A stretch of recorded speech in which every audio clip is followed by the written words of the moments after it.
Deməli müəllimlər, bugünkü dərsimiz Bloom taksonomiyası haqqında izah verəcəm.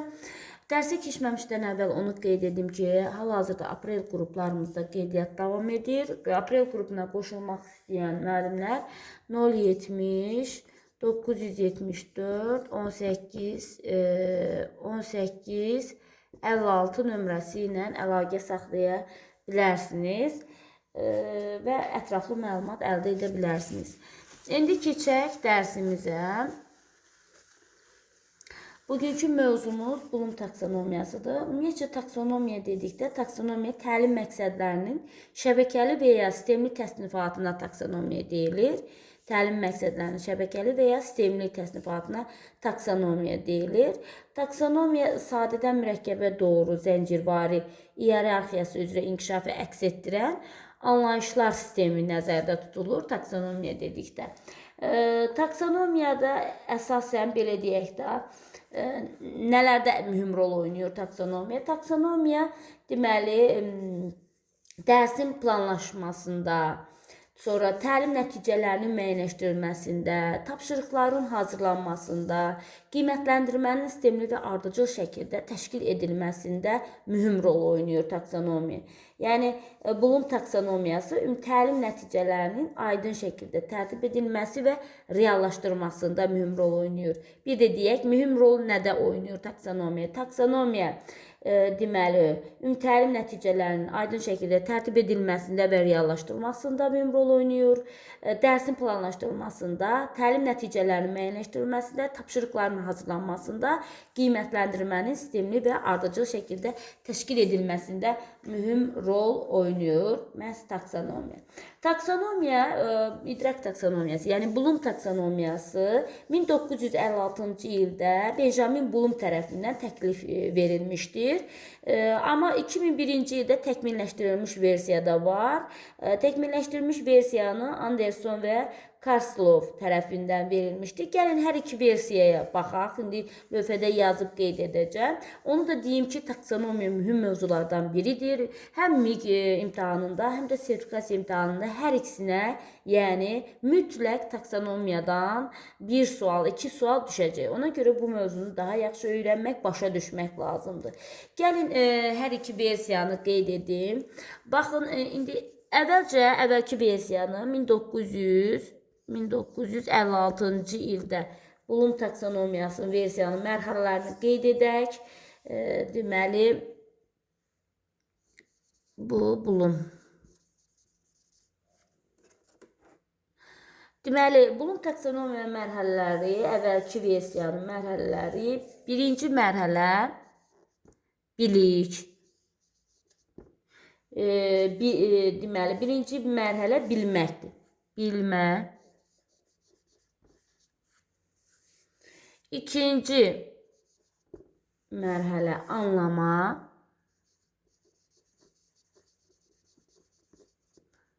Üçüncü mərhələ deməli tətbiq.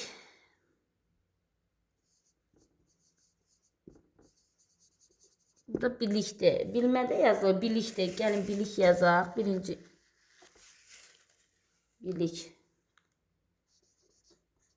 Bilik, anlama, tətbiq. Dördüncü mərhələ deməli təhlil. Beşinci mərhələ sintez. Altıncı mərhələ isə səviyyə isə dəyərləndirmədir.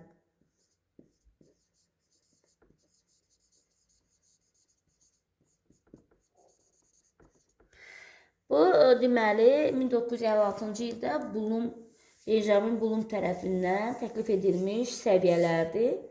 6 səviyyə, 6 mərhələ. İndi keçək təkmilləşdirilmiş versiyaya baxaq. Təkmilləşdirilmiş versiya 2001-ci ildə deməli Anderson və Kraslov tərəfindən verilmişdir.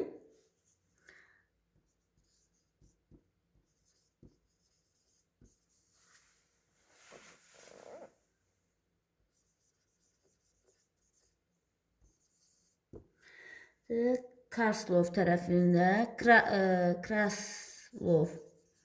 Kraslov tərəfindən verilmişdi 2001-ci ildə təkmilləşdirilmiş versiya. İndi gəlin təkmilləşdirilmiş versiyanın mərhələlərini də qeyd edək.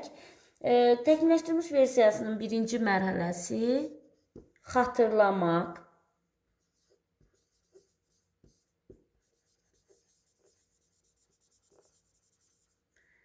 İkinci mərhələsi anlamaq.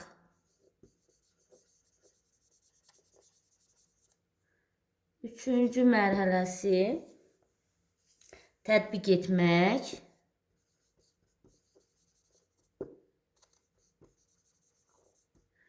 Dördüncü mərhələ təhlil etmək.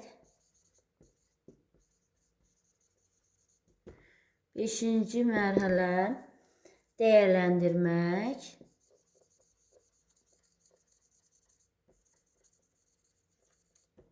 Altıncı mərhələ, altıncı səviyyə isə yaratmaqdır. Yaratmaq mərhələləridir. Əvvəlki versiya ilə, yəni 1956-cı ildə Bloom'un təklif etdiyi versiya ilə təkmilləşdirilmiş versiya arasında iki əsas fərq var. Bu fərqlər hansılardır? Deməli, birinci gəlin baxaq əvvəlki versiyaya. Bilik, anlama, tətbiq, təhlil, sintez, dəyərləndirmə mərhələlərdən, səviyyələrdən ibarətdir ki, burada görürsünüzmü? Həmin mərhələlərin adları isimlərlə ifadə olunubdur. İkinci, təkmilləşdirilmiş versiyada xatırlamaq, anlamaq, tətbiq etmək, təhlil etmək, dəyərləndirmək və yaratmaq mərhələləri isə, səviyyələri isə, burada isə deməli, feillərlə verilmişdir. Yəni, daha çox fəaliyyətə yönəlmişdir bu təkmilləşdirilmiş mərhələdə verilən versiya. Yəni, bacarığın formalaşması ön plana çəkir, fəaliyyətin deməli, yalnız bilik öyrənməklə yox, həm də fəaliyyət olaraq yerinə yetirməsi, göstərilməsi əsas götürülür. Yəni, fəaliyyəti ön plana çəkir. İkinci, yəni təkmilləşdirilmiş versiyada. Bir fərq budur. İkinci fərq isə, baxın, dəyərləndirmə mərhələsi ilə yaratmaq mərhələsinin yerləri dəyişdirilmişdir. Deməli, əvvəlki versiyada yaratmaq, sintez yaratmaq deməkdir. Yaratmaq 5-ci yerdə idisə, təkmilləşdirilmiş mərhələdə 6-cı. Dəyərləndirmək əvvəlkidə 6 idisə, təkmilləşdirilmiş versiyada isə 5-ci yerdə yerləri dəyişilmişdir, belə deyək, qeyd edək. Yəni, bu o deməkdir ki, yaratmaq mərhələ ən üstün, ən yüksək səviyyədir. Ona görə dəyərləndirmədən ən əvvəl gəlməlidir. Ən yüksək səviyyə məhz yaratmaq mərhələsidir. İndi təkmilləşdirilmiş versiya üzrə göstərək. Hal-hazırda ən çox istifadə olunan məhz təkmilləşdirilmiş versiyadır. Bu versiya üzrə tətbiq olunur. Deməli, təkmilləşdirilmiş versiya özü, bax, 6 səviyyə qeyd edilib. 6 səviyyə özü 2 hissəyə ayrılır. Baxın. 2 hissə ilə qeyd edək. Birinci, xatırlamaq, anlamaq, tətbiq etmək. Bunlar aşağı təfəkkür səviyyələri adlanır. Aşağı təfəkkür səviyyəsi hansı səviyyələrdir qeyd edəndə o saat yadınızda saxlayın. Xatırlamaq, anlamaq, tətbiq etmək. Baş hərflərlə yazacağım. Aşağı təfəkkür səviyyəsi. Aşağı təfəkkür səviyyəsi. Amma təhlil etmək, dəyərləndirmək, yaratmaq isə yuxarı təfəkkür səviyyəsidir. Baş hərflərlə buradan qeyd edək, yuxarı təfəkkür səviyyəsi. Deməli, xatırlamaq, anlamaq, tətbiq etmək aşağı təfəkkür səviyyəsi, təhlil etmək, dəyərləndirmək, yaratmaq isə yuxarı təfəkkür səviyyəsi hesab olunur. Onu da qeyd edim ki, deməli, taksonomiya mərhələləri, Bloom taksonomiyasının, yəni interakt taksonomiyasının mərhələləri bir-biri ilə, hər bir mərhələ vacibdir və hər bir mərhələdə bir-biri ilə sıx əlaqəlidir. Yəni, hər hansı bir məsələni anlamadan öncə, bax, anlamadan öncə neynəməlidir? Xatırlamalıdır. Tətbiq etmədən öncə anlamalıdır. Təhlil etmədən öncə tətbiq etməlidir. Dəyərləndirmədən öncə təhlil etməlidir. Yaratmadan öncə də nə etməlidir? Dəyərləndirməlidir. Bax, bu mərhələlər hər biri sıx bir-biri ilə bağlıdır, bir-biri ilə əlaqəlidir və hər bir mərhələdə çox vacib mərhələdir. Və şagirdlərdə də bu mərhələ ilk öncə, yəni xatırlama mərhələsindən, yəni bilik əldə edilməsi, öyrədilməsi ilə bağlıdır. Sonra öyrəndiyini anlamalıdır, sonra anladığını tətbiq etməlidir, təhlil etməlidir, dəyərləndirməlidir və yaratmalıdır. Bax, bu şəkildə səviyyə-səviyyə yuxarı getməlidir. İndi gəlin biz bunların hər birini ilə ayrı-ayrı da danışaq, hər biri haqqında məlumat verək. Əvvəlcə ilk mərhələ, birinci başlanğıc mərhələ, belə deyək də, xatırlama mərhələsindən başlayacağıq. Hər biri haqqında məlumat verək, izah edək, yəqin ki, başa düşəcəksiniz.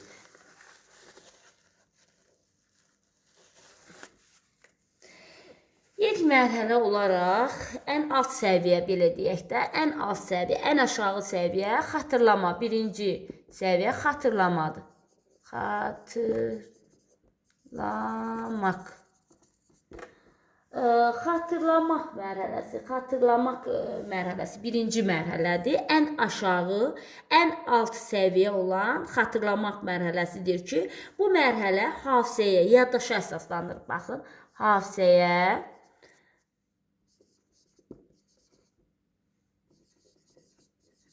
yaddaşa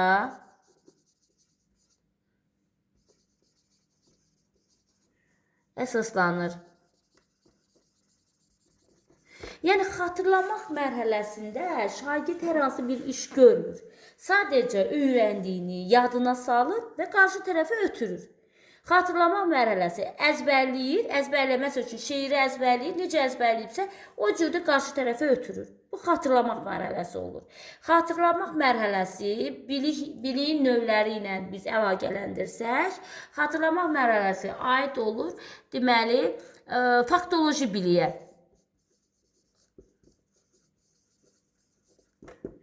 Faktoloji biliklə əlaqəli olur, amma həmişə faktoloji biliklə yox, bəzən də biz biliyin növlərini keçən zaman qeyd etmişdik, prosedural biliyə də. Prosedural biliklə də əlaqəli olur. Faktoloji biliklə çox zaman əlaqəli olur ki, belə deyək də, faktoloji biliyi biz yadımıza salaq, faktlardır, qaydalardır, təriflərdir, əzbərləyir, o şəkildə də dəyişiklik etmədən necə öyrənibsə, o şəkildə də xatırlayıb neyinir? Qarşı tərəfə ötürür. Eynən də xatırlama mərhələsində də eynidir. Deməli, o nəyi öyrənibsə, öyrəndiyini olduğu şəkildə qarşı tərəfə ötürürsə, deməli, xatırlamaq mərhələsi. Yadına salır və qarşı tərəfə neyinir? Ötürür. Deməli, faktoloji biliklə çox zaman əlaqəli olur. Prosedural biliklə də yadımıza salaq. Axı, biz demişdik ki, prosedural bilikdə bir tətbiq etmə mərhələsi ilə əlaqəli olur. Bir də xatırlama mərhələsi ilə əlaqəli olur. Əgər icra olunan prosedurları, belə deyim, yerinə yetirən prosedurları ardıcıl şəkildə onu səslə deyirsə, yəni yerinə yetirmir. Sadəcə deyir ki, bu işi yerinə yetirəcəm, sonra bu iş gəlir, sonra yeni, belə deyim də, ardıcıllığı olduğu kimi deyirsə, bu olacaq prosedur, xatırlamanın prosedural biliklə əlaqəsi. Heç bir tətbiq etmədən sadəcə hansı icraları yerinə yetirəcəksə, hansı prosedurları icra edəcəksə, onu olduğu kimi səsləndirirsə, olacaq xatırlamaq mərhələsi və prosedural biliklə əlaqəli olacaq. Yox, faktları, tərifləri, tarixləri deyirsə, bu olacaq faktoloji biliklə əlaqəsi. Yenə də xatırlama mərhələsi olacaq. Baxın, xatırlama mərhələsində şagird yeni mövzu ilə bağlı hər hansı bir informasiyadır, məlumatı öyrənir, yadında saxlayır və lazım olduqca xatırlayır və yeniləyir, qarşı tərəfə çatdırır. Xatırlama mərhələsində nələr daxil ola bilər? Bax, tarixi hadisələr, tarixlər, bütün illər, hadisələr, nə vaxt, hansı ildə nə baş veribdir, neçənci ildə baş veribdir, şəxsiyyətlər, əsərlərin müəllifi kimdir, Təriflər, faktlar, belə deyim də, təriflər, qaydalar, sonra terminlər, hamısı belə deyək, xatırlamaq mərhələsinə aiddir. Deməli, xatırlamaq mərhələsinin özünün də belə deyək, feilləri verilir. Amma feilləri belə deyək də, feilləri əzbərləməklə biz bu taksonomiya mərhələlərini öyrənmiş ola bilmərik. Yenə də bilməliyik, deməli, hər mərhələnin özünə məxsus feilləri var. Amma sadəcə o situasiyanın anlamalısınız ki, siz o taksonomiyanın hansı mərhələsinə aid olduğunu tapa biləsiniz. Yenə də feillərini də sadalayım, biləsiniz. Baxın, tanımaqdır, seçməkdir. Xatırlamaq mərhələsinin feilləri tanımaq, seçmək, xatırlamaq, müəyyən etməkdir, əzbərləməkdir, sadalamaqdır, adlandırmaqdır, sıralamaqdır, tapmaqdır, stat gətirməkdir kimdənsə, təkrarlamaqdır. Xatırlama mərhələsinin feillərini qeyd edirik. Sadalamaqdır, tərif verməkdir, yada salmaqdır, tanımaqdır, müəyyənləşdirməkdir, seçməkdir. Bunlar hamısı xatırlama mərhələsinin feilləridir. Amma belə deyək, bu feilləri əzbərləmək yenə də öyrənin, amma əzbərləməklə əsas o cümləni deyim, məsələni deyim, anlayasınız ki, siz onun hansı mərhələyə aid olduğunu daha yaxşı müəyyən edə biləsiniz. Yəni, xatırlama mərhələsində şagird heç bir iş görür. Sadəcə öyrəndiyini neyinir? Qarşı tərəfə ötürür. Xatırlama mərhələsində, məsəl üçün, nümunələr desək, tutalım ki, deyirik, əsas və köməkçi nitq hissələri hansılardır? Şagird əsas və köməkçi nitq hissələri kitabdan öyrənibdir. Bəli. Hansılar olduğunu əzbərləyibdir. Sadəcə qarşı tərəfə sualın cavabını verəcək ki, bu əsas və köməkçi nitq hissələridir. Əzbərlədiyini yadına salıb qarşı tərəfə ötürürsə, deməli hansı mərhələdir? Xatırlama mərhələdir. Məsəl üçün, şeiri əzbərlənməsi. Şeiri şagird neyniyəcək? Əzbərləyəcək. Sonra onun əzbər şəkildə söyləyəcək. Olduğunu sadəcə qarşı tərəfə dəyişmədən ötürür. Hansı mərhələdir? Əlbəttə ki, xatırlama mərhələsidir. Və yaxud da fizikadan olsun, və yaxud da riyaziyyatdan olsun, hər hansı bir düsturun xatırlanması. Düsturu xatırlayaraq, belə deyim də, düsturun xatırlanması özü nə olacaq? Xatırlamaq mərhələsi olacaq. Və yaxud da ismin, sifətin, Azərbaycan dilində deyim, tərifini əzbərdən söyləməsi. Nə olacaq? Xatırlamaq mərhələsi olacaq. Və yaxud da Heydər Əliyevin hər hansı bir statını gətirməsi, Heydər Əliyevin söylədiyi fikirlərdən stat gətirməsi. O xatırlayacaq və qarşı tərəfə ötürəcək. Nə olacaq? Xatırlama mərhələsidir. Və yaxud da belə deyək də, tutalım ki, tarix fənnindən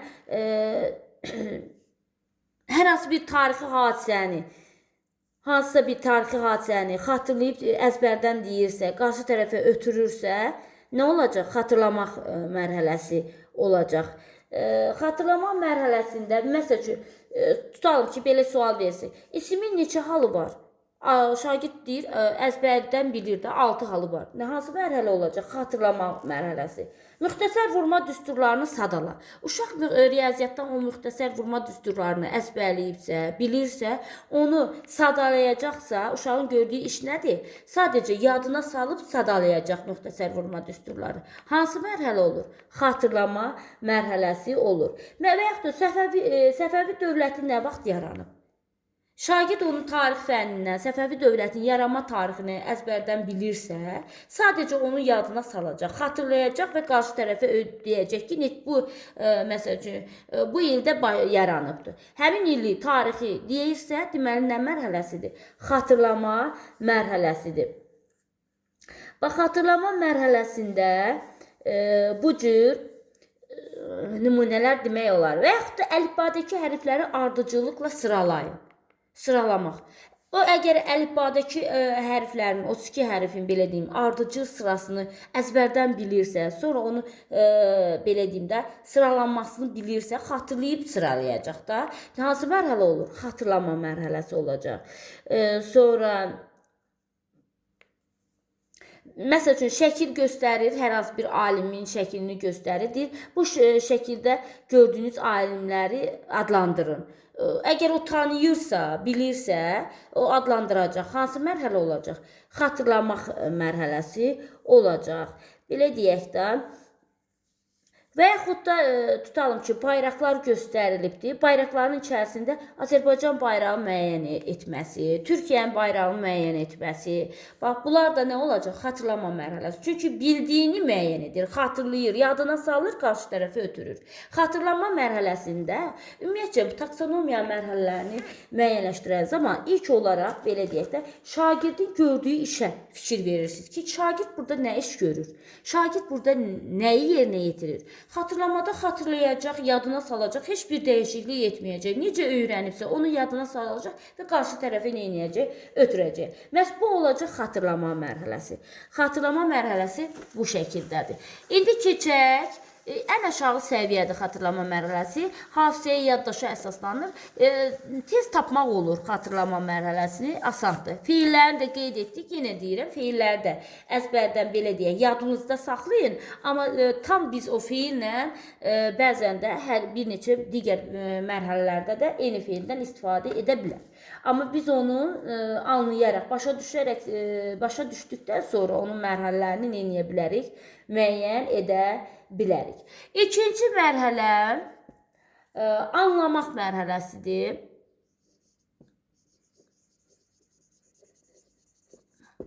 Gəlin anlamaq mərhələsini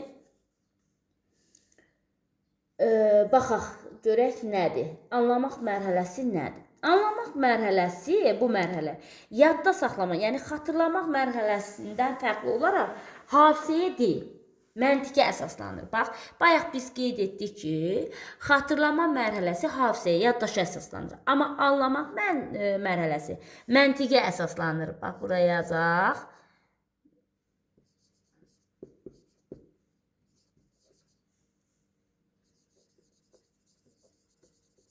Məntiqə əsaslanır.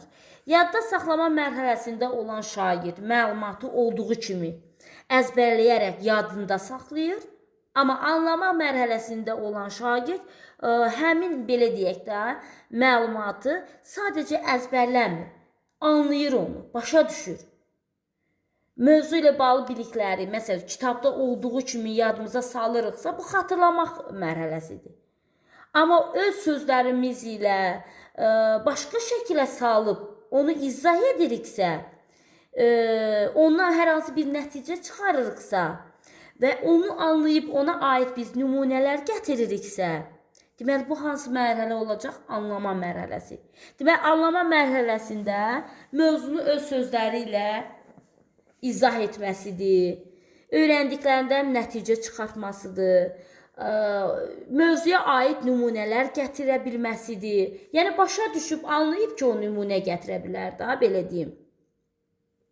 Anlamaq mərhələsi konseptual biliklə əlaqəli olur çox zaman. Konseptual biliklə.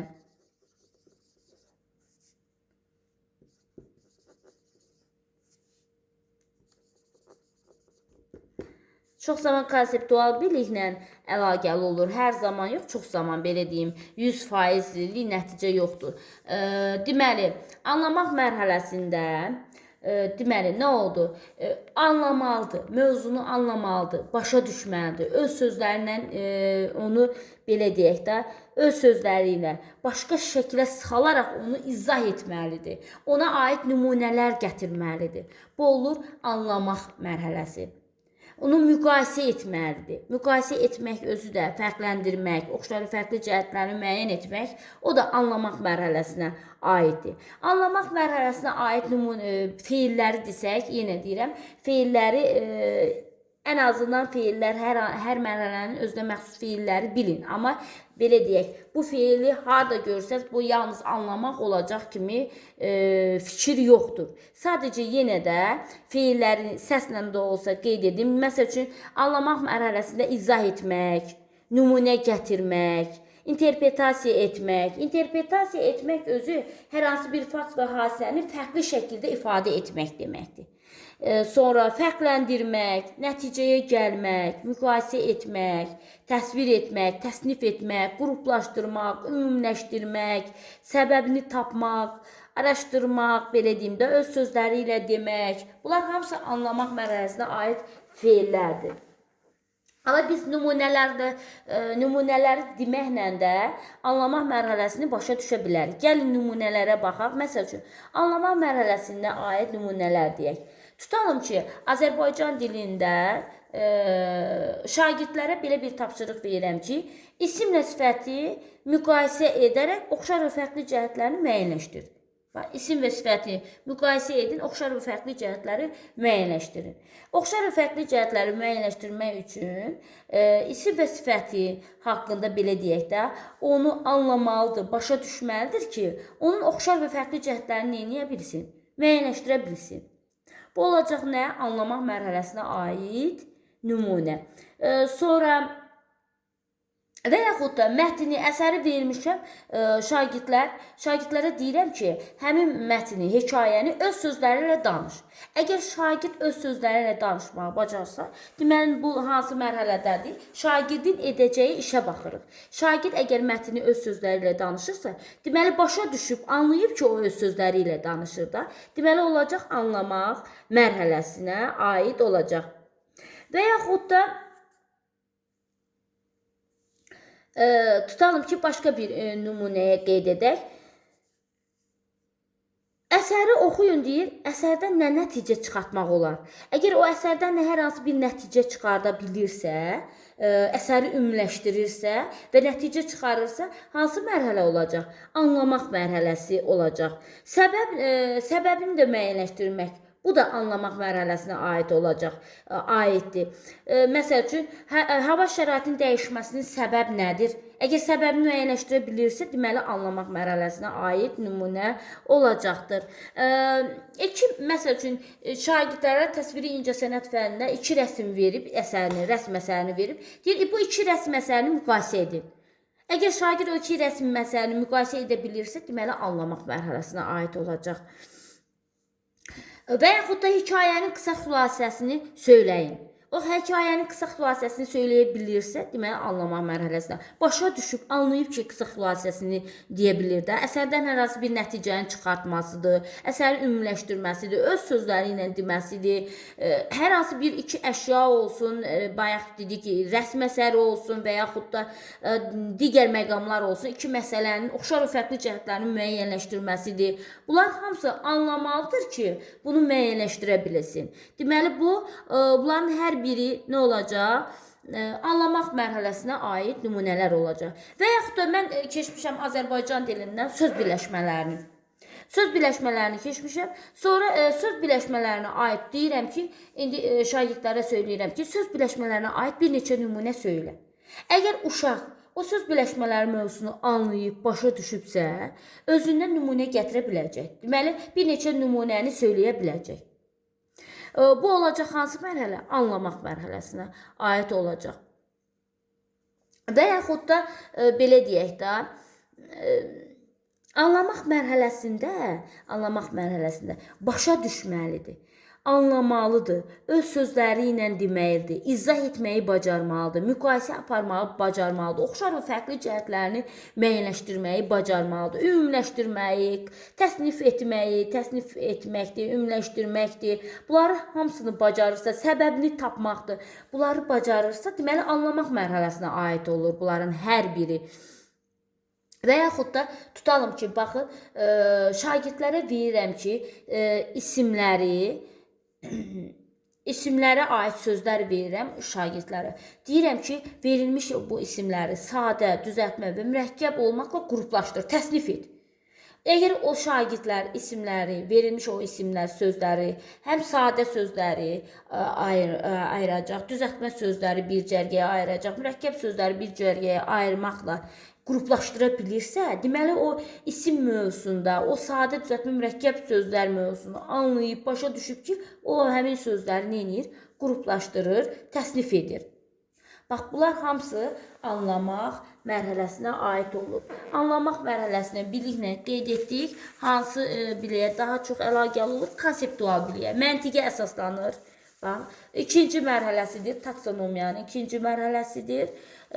Deməli, biz burada əsasən müqayisələrin aparılması, oxşar fərqli cəhətlərin müəyyənləşdirilməsi, ümumiləşdirmələrin aparılması, məsəl üçün mətni oxuyun, ümumiləşdir və yaxud da bayaq dedik, sözləri veririk, isimləri, sifətləri, feilləri qruplaşdır, təsnif et, səbəbini tapmaq, hamısı anlamaq mərhələsinə aiddir. İkinci mərhələ məhz anlamaq mərhələsi haqqında danışdıq. İndi keçək üçüncü mərhələ olan, üçüncü səviyyə olan, deməli, tətbiq etmək mərhələsi.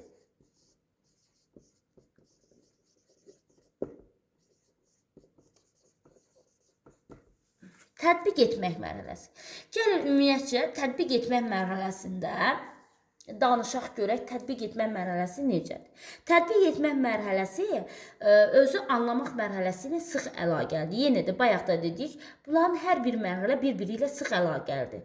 Çünki anlama olmadan tətbiq etmək mümkün deyil. Mütləq anlamaq olmalıdır ki, sonra da nə etmək olsun? Tətbiq etmək olsun, mümkün olsun. Tətbiq etmək mərhələsində artıq iş icra olunur. Yerinə yetirilir, tətbiq olunur, tətbiq etmək mərhələsində. İş icrası varsa, yerinə yetirilməsi varsa, bu olacaq tətbiq etmək mərhələsi. Yəni, belə deyək, tətbiq etmək mərhələsi də vacib mərhələlərdən biridir. Məsəl üçün,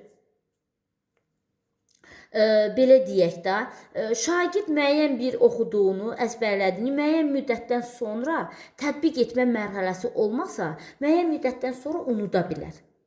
Məsəl üçün, bir öyrəndiyi biliyi, deməli, müəyyən qədər tətbiq etməliyik. Məsəl üçün, öyrəndiyimiz, tutalım ki, düstur olsun, riyaziyyatdan, müəyyən bir məsələ olsun. Müəyyən qədər biz onu, o düsturdan istifadə etməliyik, tətbiq etməliyik ki, o bizim yadımızda qala bilsin. Yəni, tətbiq etmə mərhələsi olmayanda, yadda çox öyrəndiyimiz biliklərin çoxunu unuda bilərik. Tətbiq etmək mərhələsi, iş burada əsasən icra olunur, yerinə yetirilir. Yəni, tətbiq etməkdə öyrəndiklərimizi praktik şəkildə həyata keçirməkdir. Tətbiq etmək mərhələsi prosedural biliklə əlaqəli olur. Onu da qeyd edək.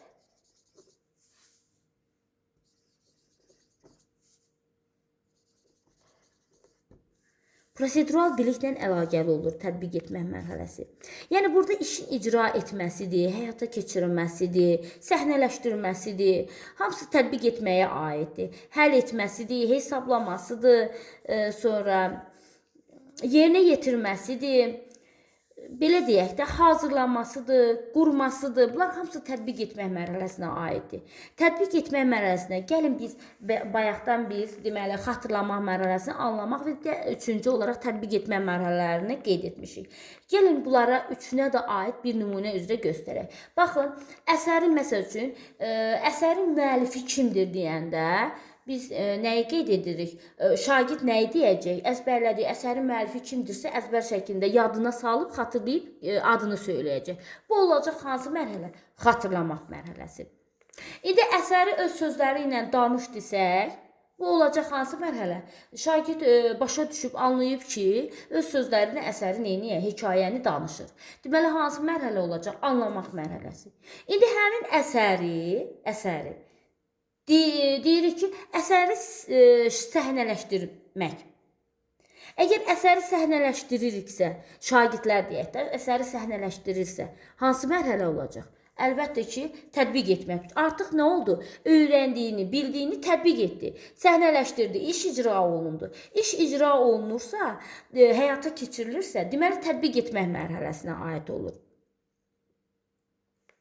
Tətbiq etmək, məsəl üçün, onu da qeyd edim ki, anlamaq mərhələsi ilə tətbiq etmək mərhələsi bir-birinə bəzən oxşaya bilər. Necə? Əvvəlki versiya ilə, belə deyək də, əvvəllər düstur göstərilib, onun düstura əsasən hər hansı bir məsələni, misalımı yerinə yetirməsi götürülürdü tətbiq etməyə. İndi yadınızda saxlayın ki, hər hansı bir düstur verildikdə, düstura əsasən iş icra olunursa, indi olur o anlamaq mərhələsi. Artıq bu tətbiq etmə mərhələsi kimi götürülür. Bax, düstur verilir. Məsəl üçün, bu müəllim düstur verir şagirdə. Şagirdə deyir ki, bu düsturdan istifadə edərək bu misalı həll et. Burada da iş icra olunur. Amma yolu göstərən kimdir? Müəllimdir. Əgər yolu müəllim göstəribsə, şagird o müəllimin göstərdiyi yoldan istifadə edərək o misalı həll edirsə, artıq biz onu tətbiq etmə mərhələsi götürməyəcəyik, anlamağı götürəcəyik. Hər hansı bir işin ipucusunu, yolunu, istiqamətini, düsturunu, nümunəsini göstərərək iş icra olunursa, artıq orada tətbiq etmə mərhələsi yoxdur. Anlamaq mərhələsidir. Bax, anlamaqla tətbiq etmədə bu cür dəyişiklik olunub. Yenə deyirəm, əvvəllər düstur göstərib yerinə yetirmək də tətbiq etmək idi və yaxud da şagird özü müəyyənləşdirib bu məsələni hansı düsturla yerinə yetirəcəksə, müəyyənləşdirib yerinə yetirmək də tətbiq etmək idi. Amma dəyişikliyə nəzərə alaraq artıq biz yol göstərildikdə, bax, yol göstərildikdə, istiqamət verildikdə,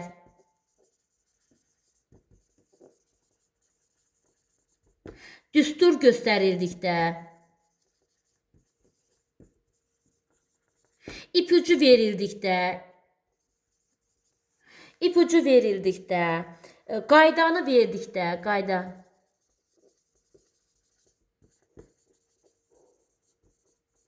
yəni, hər hansı bir məsələnin də olsun, testin olsun, nə olur olsun. Əgər biz onun qaydanı verib, bu qaydadan istifadə edərək bu məsələni həll etdiriksə, anlamaq mərhələsidir. Yolunu göstərib, bu məsələni həll etdiriksə, anlamaqdır. İstiqamət verib, məsələni, misalını həll etdiriksə, anlamaqdır. Düsturunu veririk ki, bu məsələni, məsəl üçün, bu misalı məhz bu düsturla həll etdiriksə, düsturunu biz göstəririksə, müəllim göstərirsə, deməli, anlamaq mərhələsidir. İpucu veririksə, deməli, anlamaq mərhələsidir. Deməli, anlamaq mərhələsində də iş icra edən zaman, icra etmək, gördünüzmü, düstur göstərilib yerinə yetirməsidir, yol, qayda göstərib yerinə yetirməsi, anlamaq mərhələsinə aid olur. Burada daha artıq tətbiq etmə mərhələsi götürülmür. Tətbiq etmə mərhələsində işin icrası şagird özü müəyyənləşdirir ki, yolu özü tapır ki, bu yoldan istifadə edərək bu məsələni həll edəcəm. Əgər şagird özü yolu tapıb, öyrəndiklərindən istifadə edərək işi icra edirsə, tətbiq etmə mərhələsidir. Yox, şagird yox, müəllim yolu göstərib, şagird o yoldan istifadə edərək, müəllimin göstərdiyi yoldan istifadə edərək, düsturdan, nümunədən, qaydadan, tərifdən istifadə edərək yerinə yetirirsə, anlamaq mərhələsidir. Bax, bunlar belə bir-birindən ayırmaq lazımdır. Bunları bu cür fərqləndirmək olar. Baxın, testlərdə, qarşınıza çıxan situasiyalarda fikir verirsiniz ki, yolu göstərib, sonra yerinə yetirirsə, anlamaqdır. Düsturu verib, sonra yerinə yetirirsə, anlamaqdır. Yox, heç bir yol göstərmədən, burada şagird özü öz üzərində müəyyənləşdirirsə ki, bunu bu şəkildə yerinə yetirəcəm, bu qaydada, bu düsturu, məsələnin həllində bu qaydadan istifadə edərək yerinə yetirəcəm. Məsəl üçün, öyrəndiyi, məsəl üçün, 5-6 qaydadan birini özü seçib, belə deyək də, öyrəndiklərindən istifadə edərək işi icra edəcəksə, deməli, tətbiq etmə mərhələsidir. Özü müəyyənləşdirir də işin icrasında, belə deyim. Bu olacaq tətbiq etmə mərhələsi. Yolu göstərib icra etdikdə, müəllim kimsə, məsəl üçün, yolu göstərib, şagird onu yerinə yetirirsə, müəllim yolu göstərib, düsturu, nümunəni verib, qaydanı verib, yerinə yetirirsə, bu olacaq nə? Hansı mərhələ? Anlamaq mərhələsi. Bax, bu ikisinin arasındakı oxşar və fərqli cəhətlərini qeyd etdik, fərqi izah etdik. İndi keçək tətbiq etmə mərhələsinə aid, məsəl üçün, misallara. Hansıları biz tətbiq etmə mərhələsinə aid misal kimi götürə bilərik? Məsəl üçün, əsərin səhnələşdirilməsi. Hekayənin səhnələşdirilməsi, tətbiq etmək. Çünki burada iş icra olunur. Tətbiq var. Praktik şəkildə olaraq həyata keçirmək, icra etmək varsa, tətbiq etmə mərhələsi olur. Və yaxud da tutalım ki, deyir uzunluğu məsəl üçün 30 metr, eni 10 metr olan düzbucaqlının perimetrini hesabla. Hansı mərhələyə aid nümunə olacaq? Tətbiq etmə. Çünki həmin belə deyək də istifadə edərək belə eni, uzunluğun, perimetrin hesablanmasını yerinə yetirəcək.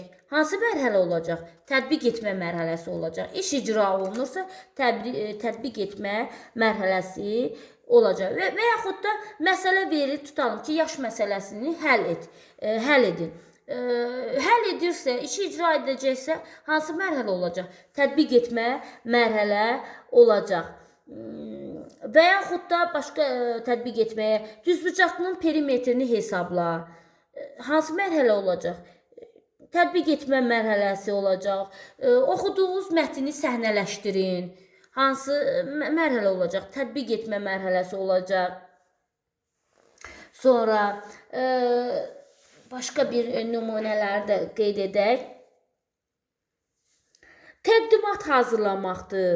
Belə deyək də, hər hansı bir təqdimatın hazırlanması, amma mövcud olanlardan istifadə edərək, bəzən də tətbiq etmək mərhələsi ilə, onu da qeyd edim, yaratmaq mərhələsində arasında oxşarlıqlar var. Sadəcə bunları fərqləndirmək üçün, baxın, tətbiq etmək mərhələsində öyrəndiklərimizdən, mövcud olanlardan istifadə edirik. Mövcud olanı tətbiq edirik, yaradırıq. Məsəl üçün, bu qurmaq, yaratmaq həm tətbiq etmək mərhələsində var, həm də yaratmaq mərhələsində var. Amma biz bunları ayırmağı, fərqləndirməyi bacarmalıyıq. Əgər mövcud olan bir şeyi yaradırıqsa, qururuqsa, bu tətbiq etməkdir. Tutalım ki, Qız Qalası maketini hazırla. Qız Qalası mövcud olan bir qaladır, belə deyək də. Mövcud olanı biz yaradırıqsa, hazırlayırıqsa, tətbiq etmə mərhələsi olur. Amma özünə məxsus bir şeyin yaratması, özünə məxsus bir nəyinsə, belə deyim də, yaratması, bu olacaq yaratmaq mərhələsi. Tətbiq etməkdə mövcud olanı yaradır.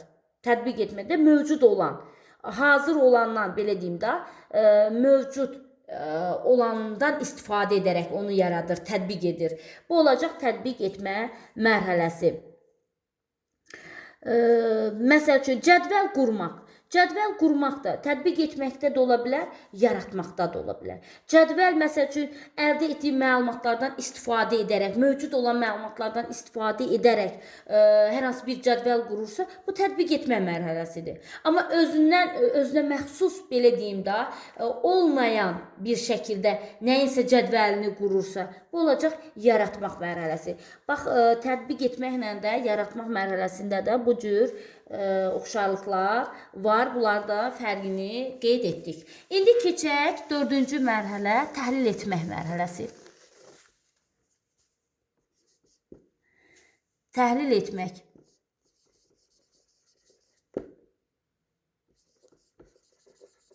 Təhlil etmək mərhələsi, səviyyəsi, təhlil etmək. Tətbiq etmək mərhələsi ilə sıx bağlıdır, əlaqəlidir. Təhlil etmək hər hansı bir məsələni hissələrə parçalamaqdır. Ayrı-ayrı hissələrə parçalamaq, analiz etmək, təhlil etmək mərhələsində əsas budur. Yəni, hissələrə parçalamaq, analiz etmək, belə deyək də, uyğun olanı seçmək, müqayisə edib vacib olan, uyğun olanı seçməkdir, təhlil etməkdə. Təhlil edən zaman ən vacib məqamları incələməkdir, təhlil edərək gizli məqamları aşkara çıxartmaqdır, tamı hissələrə parçalamaqdır, vacib hissələri əhəmiyyətsiz hissələrdən ayırmaqdır, təhlil etmək, belə deyim. Belə deyək də, bir növ gizli olanı aşkara çıxartmaqdır, hissələrə ayırmaqdır, onu analiz etməkdir, təhlil etmək. Təhlil etmək də konseptual biliklə də əlaqəli ola bilir. Təhlil etmək mərhələsi hər zaman yox, amma bəzən çox zaman, belə deyək də, konseptual biliklə də əlaqəli olur təhlil etmək. Təhlil etməkdə bir neçə əsas məqam var. Təhlil etməkdə faktlara görə əsaslandırmadır. Faktlara görə əsaslandırmaq təhlil etməyə aiddir. Təhlil etməkdə əsas məqamlar nədir? Birinci olaraq təhlil etməkdə yadınızda saxlayın ki, müqayisə aparmaq və müqayisə edərək uyğun olanı seçmək. Bax, müqayisə etmək.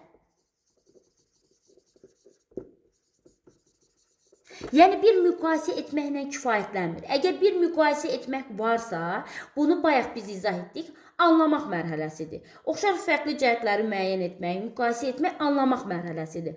Amma təhlil etməkdə bir müqayisə ilə kifayətlənmir. Əvvəl müqayisə edir, sonra müqayisə nəticəsində uyğun olanı seçir.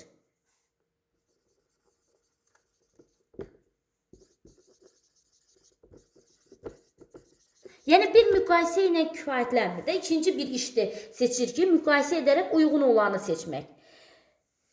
Fərqləndirərək uyğun olanı seçmək və yaxud da qarşılaşdırıb ən uyğun olanı seçmək, ən uyğun yolu seçmək, ən uyğun hissəni seçmək təhlil etmək mərhələsinə aiddir. Uyğun səmərəli olanı tapmaq təhlil etmək mərhələsinə aiddir. Hissələri ayırmaqdır, əsas məqamları vurğulamaqdır, təhlil etmək mərhələsinə aiddir. Bir də təhlil etmək mərhələsində ikinci məqam olaraq da onu qeyd edim, başqasının mövqeyini müəyyənləşdirmək. Baxın, başqasının mövqeyini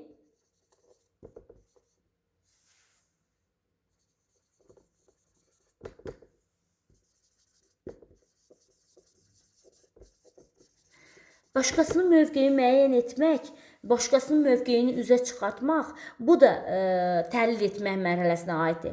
Və yaxud da müəllifin mövqeyini müəyyən etmək. Müəllifin mövqeyi, müəllif də başqasıdır da, öz mövqeyi yox. Sadəcə başqasının mövqeyini müəyyənləşdirirsə, deməli bu olacaq təhlil etmək. Əgər öz mövqeyi, öz münasibəti müəyyənləşdirirsə, bu dəyərləndirmə mərhələsidir. Başqasının mövqeyini müəyyənləşdirirsə, müəllifin, məsəl üçün, əsərdə müəllifin mövqeyini müəyyənləşdirmək, bu olacaq hansı mərhələyə aid olacaq? Təhlil etmə mərhələsinə aid olacaq.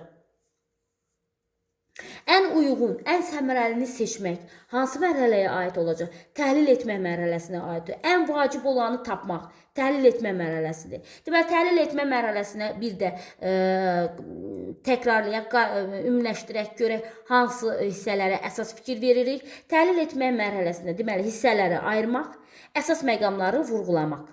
Bax, hissələrə ayırmaq, əsas məqamları vurğulamaq. İndi nümunələrə baxdıqca müəyyənləşdirəcəksiniz. Başqasının mövqeyini üzə çıxartmaq. Məsəl üçün, müəllifin mövqeyini müəyyənləşdirmək. Bu da təhlil etmə mərhələsinə aiddir.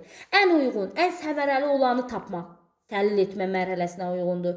Müqayisə edərək ən vacib olan məqamı müəyyənləşdirmək. Müqayisə edərək ən uyğun olanı seçmək. Bu da təhlil etmə mərhələsidir. Yenə deyirəm, müqayisə etmək, fərqləndirmək anlamaqda da var. Sadəcə anlamaqdan fərqi odur ki, burada müqayisə etməklə kifayətlənmir. Həm müqayisə edir, müqayisə etdikdən sonra da ən uyğun olanı seçir. Ən vacib olan məqamları seçir. Deməli, bu olacaq təhlil etmək mərhələsi. Fərqləndirərək uyğun olanı seçmək təhlil etmək mərhələsidir. Qarşılaşdırıb ən uyğun olanı seçmək təhlil etmə mərhələsinə aiddir. İndi gəlin təhlil etmə mərhələsinə deməli, faktlara görə əsaslandırmaq. Üçünü də deyək, burada üçünü də yazaq. Faktlara.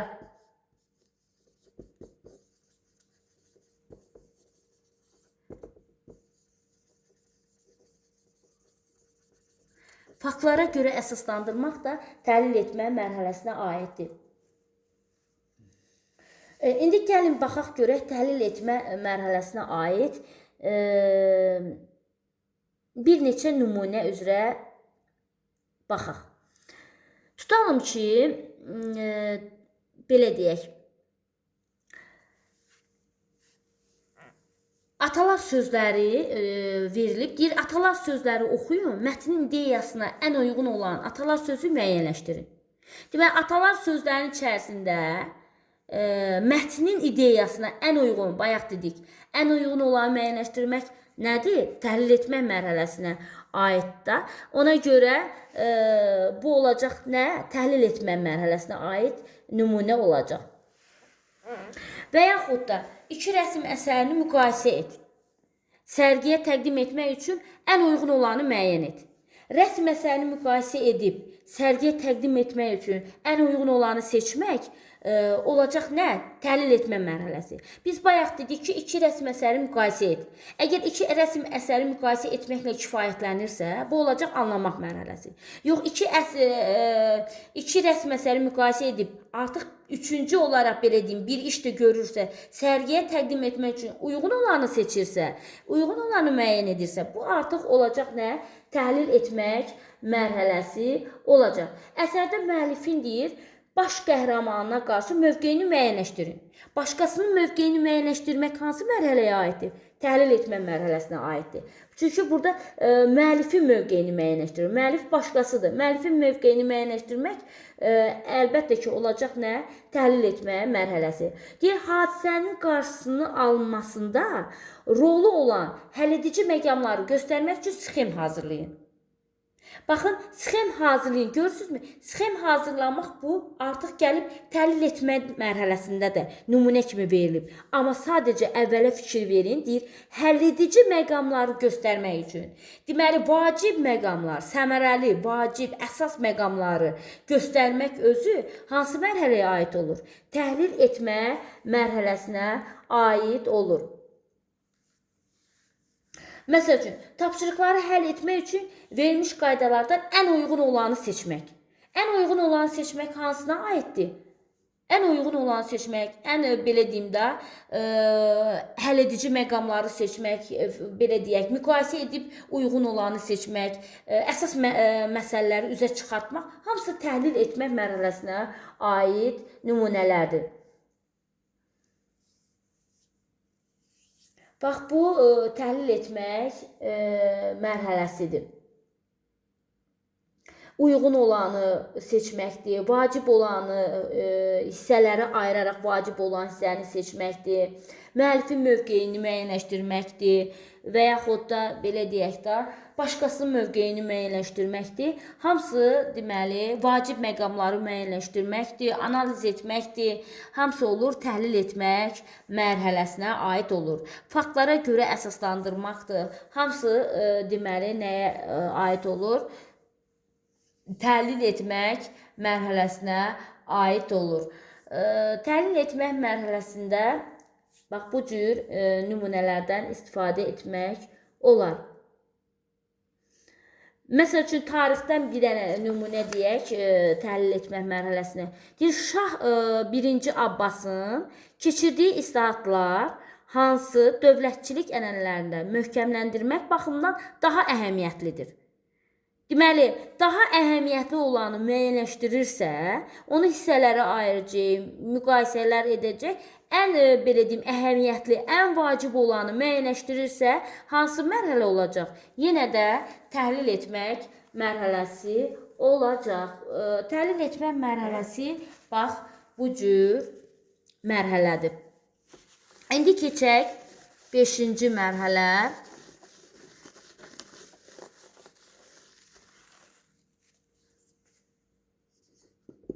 5-ci mərhələ dəyərləndirmək.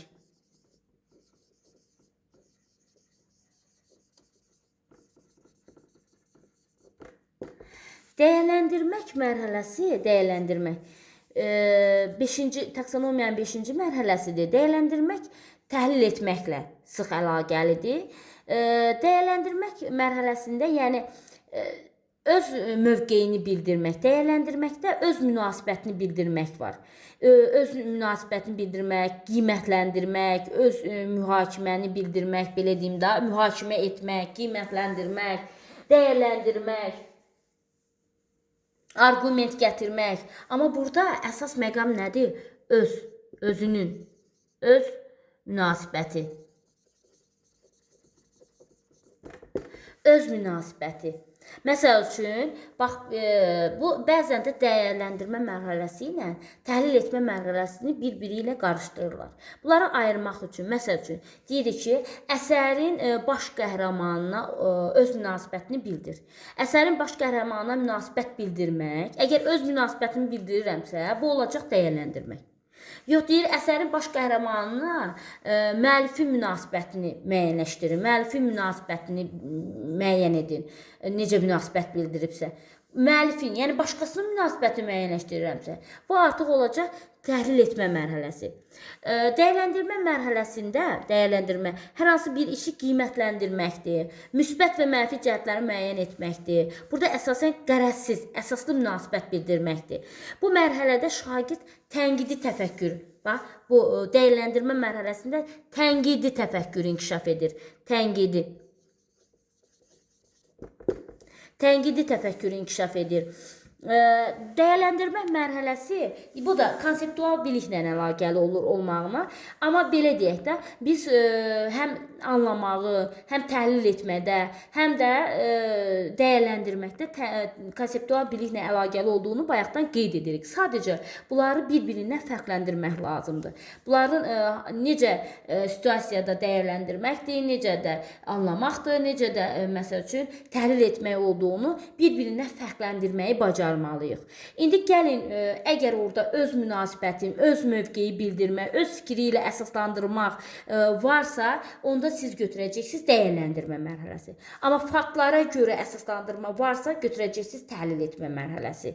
Bax, bunları bir-birindən bu cür fərqləndirmək lazımdır. Dəyərləndirmə mərhələsində ən çox istifadə olunur nələrdən? Bax, münasibət bildirmək, öz mövqeyini bildirmək, öz fikri ilə əsaslandırmaq, müdafiə etmək, qiymətləndirmək, bir fikri əsaslılığını, məntiqliyini, düzgünlüyünü yoxlamaq, mühakimə etmək, meyara əsasən qiymətləndirmək, qərar qəbul etmək, bax, bunlar inandırmaq, bunlar hamısı dəyərləndirmə mərhələsinə aid feillərdir. Bunlardan istifadə olunur. Sadəcə burada hər kəsin öz münasibəti var. Bax, buna əsas diqqət yetirəcəksiniz. Məsəl üçün, belə bir sual versə ki, tutalım ki, sizcə onlayn dərslər keyfiyyətlidirmi? Bax, belə bir suala hərənin öz münasibəti var da. Biri deyəcək ki, bəli, keyfiyyətlidir, mən onlayn dərslərdən daha yaxşı öyrənirəm. Biri deyəcək ki, yox, mənim üçün onlayn dərslər keyfiyyəti aşağıdır, yaxşı deyil, mən öyrənə bilmirəm o dərslərdə. Yəni, hərənin öz mövqeyi, öz münasibəti, fərqli-fərqli cavablar alırsa o, deməli, burada olacaq nə? Dəyərləndirmə mərhələsi. Amma təhlil etmədə hərənin öz münasibəti olmur. Hamının verdiyi o cavab eyni fakta görə olacaq. Eyni cavab verəcək, belə deyim də. Əsaslandırma zamanından söhbət gedir. Xatırlama mərhələsi kimi hamı eyni sualın, belə deyim, eyni bir cavabı verdiyini qeyd etməsi ilə əlaqəli olaraq, burada, məsəl üçün, təhlil etmədə fakta görə olacaq əsaslandırma. Amma dəyərləndirmə mərhələsində öz münasibəti, bax, necə onlayn dərslərin keyfiyyəti hərə öz münasibətini bildirirsə, deməli, burada olacaq nə? Dəyərləndirmə mərhələsi. Və yaxud da hər hansı bir filmə baxırsınız, izlədiyiniz filmə münasibətiniz necədir? Əlbəttə ki, öz münasibətimi bildirəcəm da. Baxdığım filmə xoşladımsa, bəyəndimsə, öz münasibətimi, öz sözlərimlə bildirirəmsə, bu olacaq hansı mərhələ? Dəyərləndirmə mərhələsi. Dəyərləndirmə mərhələsi öz sözlərinlə əsaslandırmadır. Təhlil etmə mərhələsi fakta görə əsaslandırmadır. Bunları bir-biri ilə, belə deyək də, fərqləndirmək lazımdır. Sonra başqa bir, məsəl üçün, əsərin baş qəhrəmanını mühakimə edin. Mühakimə etməkdir, qiymətləndirməkdir, belə deyəkdir, dəyərləndirməkdir. Bunlar hamısı dəyərləndirmə mərhələsinə aid nümunələrdir. Sonra başqa bir nümunə deyək. Məsəl üçün, müasir dövrdə kompüterlərin, planşetlərin, notebookların həyatımızdakı roluna münasibətini bildirin. Bax, hər kəs, deməli, bu elektrik cihazların həyatımızdakı münasibəti hər kəs özünə məxsus bildirəcək də. Hər kəs özünə məxsus bir münasibət bildirəcək. Bu nə olacaq? Dəyərləndirmək mərhələsi olacaq. Bir də dəyərləndirmək mərhələsində müəllimlər, bax, debat sözünü görsəz, debat iş üsulu görsəz, o saatı götürün dəyərləndirmək mərhələsini. Debatı harda görsəz, dəyərləndirmək mərhələsi, bir də tənqidi təfəkkür. Debat işi solunu hansı situasiyanın içində verib, sizdən taksonomiyanı və yaxud da təfəkkürün növünü soruşsalar, birbaşa götürürsünüz nəyi? Tənqidi təfəkkür, bir də dəyərləndirmə mərhələsini götürürsünüz. Bax, bunu da yadınızdan çıxartmayın.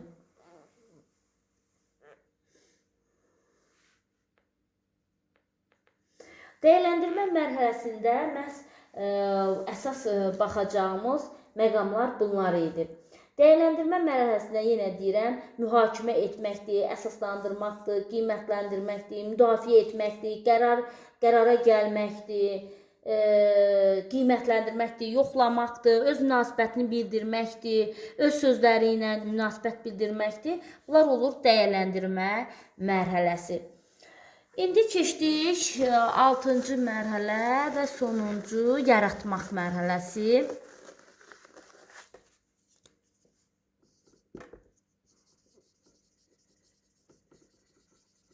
Yaratmaq mərhələsi ən ali səviyyədir. Taksonomiyanın ən yüksək səviyyəsi yaratmaq mərhələsidir. Burada şagirdlər yaradıcı təfəkkürlə əlaqəli olur.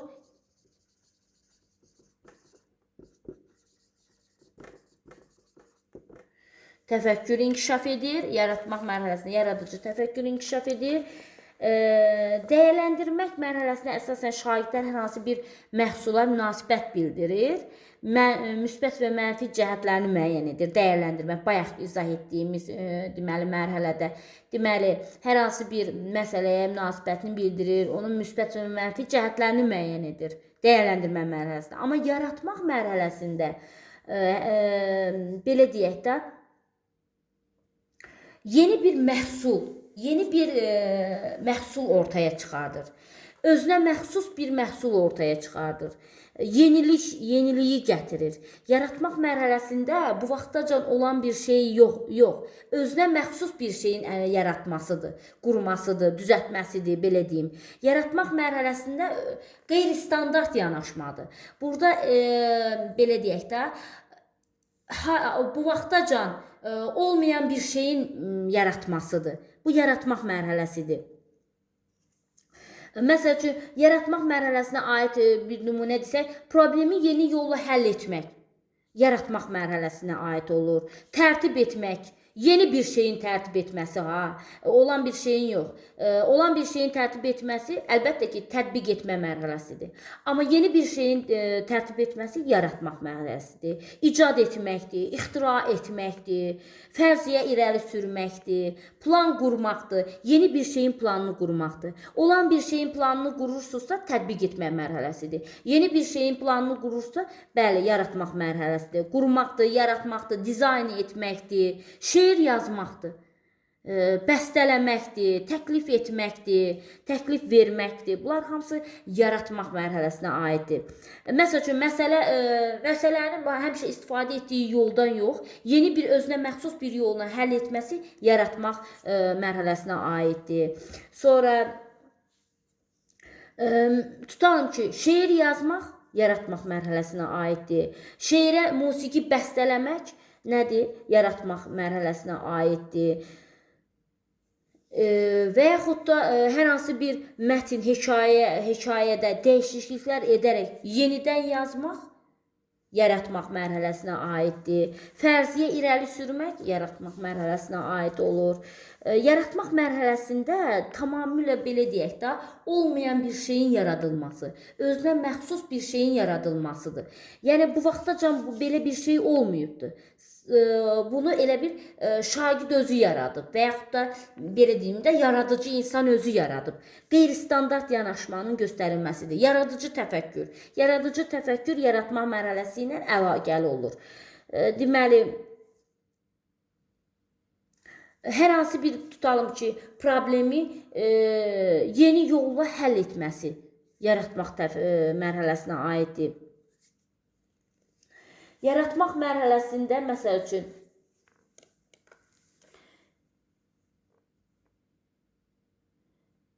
gəlin, yaratmaq mərhələsinə aid məsələni yeni formada həlli üçün yeni metoddan istifadə etmək yaratmaq mərhələsidir.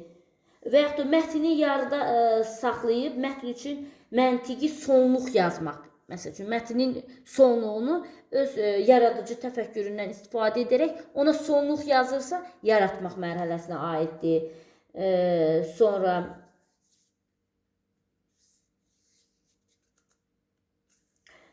bax, bu yaratmaq mərhələsində yeni bir məhsul, həll yolu, ideya, fərqli nöqteyi nəzərdən belə bir şeyin yaradılmasıdır. Problemin, məsələnin alternativ həll yolunun irəli sürməsidir. Alternativ həll yollarının irəli sürməsi də yaratmaq mərhələsinə aiddir. Ən yüksək səviyyədir yaratmaq mərhələsi.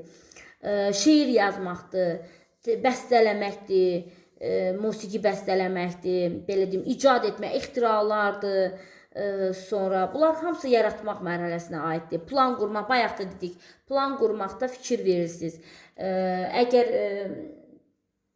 mövcud olan bir şeyin planını qurursa, bu tətbiq etmək mərhələsidir.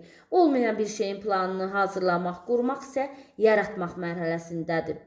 Yaratmaq mərhələsində çatışmazlıqları aradan qaldırmaq daha yaxşı bir məhsul ortaya qoymaq prosesidir. Yəni, hər hansı bir çatışmazlıqları aradan qaldırır, yeni bir məhsulu ortaya qoyur. Bu olur yaratmaq mərhələsi. Deməli, biz bu günlərin taksonomiyanın 6 mərhələsi, Bloom taksonomiyasının 6 mərhələsi haqqında danışdıq. 6 mərhələsi haqqında izah verdim. Yəqin ki, başa düşdünüz. Yenə də nə çətinliyiniz olsa qeyd edə bilərsiniz. İzah edim, köməklik göstərərəm hər zaman. Deməli, bugünlük bu qədər. Hər birinizə uğurlar, sağ olun müəllimlər. Deməli, dərsimiz artıq sona çatdı.